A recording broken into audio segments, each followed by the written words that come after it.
Look at them. Look at those puppies. Big juicy peeler crab. So, I've been asked already a couple of times in the last couple of weeks, what is the best way to freeze my crabs? I'm not talking about your personal medical problems. I am talking about your bait for your smoothhound fishing in the summer. Okay, so how I freeze my crabs is I put them in my tank, and then when they start to lift, with a little bit of lift on the shell, I bang them in the freezer. Obviously, if you haven't got a tank, put them in the fridge, a little bit of water, bit of wet newspaper over the top, bit of seaweed, all does the same thing. Keep an eye on them, and then when they're ready to use, but they might not be ready for you to use them. They might be a Tuesday, might not be going till a Sunday. I put them in the freezer, and you can do exactly the same thing. Put them in the freezer, and I do not peel my crabs. Okay, I put them in whole in the shell.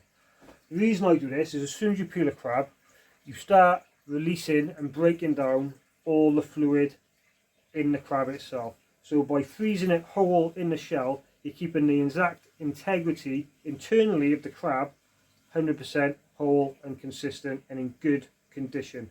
So I bang them in the freezer 24 hours. After 24 hours, I pull them out. I pull all the legs off, okay?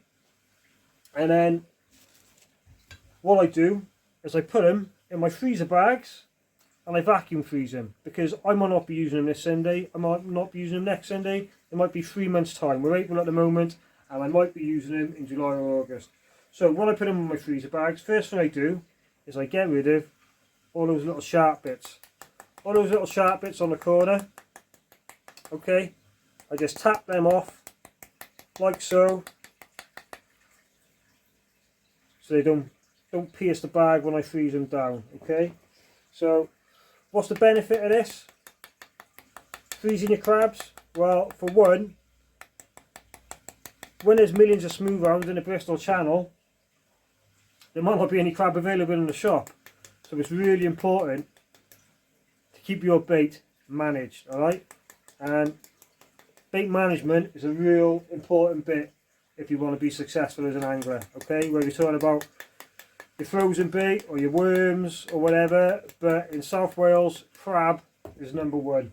And I guarantee you there's going to be points in the year when we got matches or you want to go fishing, you're going to phone the shops, there's going to be none available. Or they're going to be shitty little ones, because all the big male cocks have been earlier in the year. There you go, there's one there which peeled, still. Get off those little bits. Right, so I get a little freezer bag. I bang in as many as I can in that bag. Maybe 5, maybe 6, see what we can get in there. I don't think we're going to get a full 6 in, okay? And then we got my vacuum former, which I'll quickly do.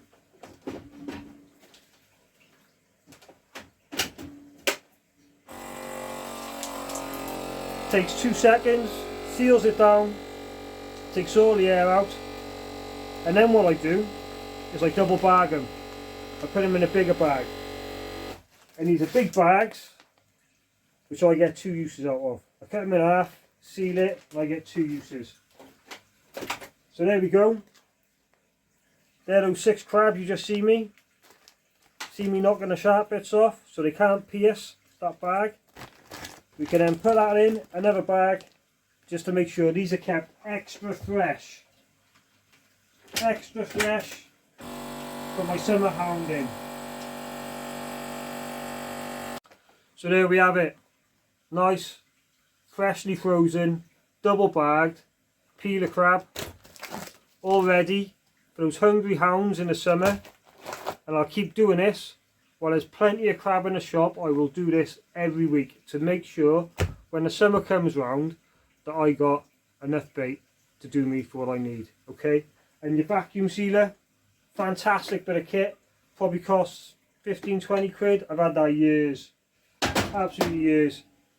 If I'm doing black lug, I'll vacuum freeze it, mackerel, whatever, and it really does improve the quality and consistency of the bait that you're using. So that's that, only a quick one. Hope it's helped. Something small, but it can make a big difference.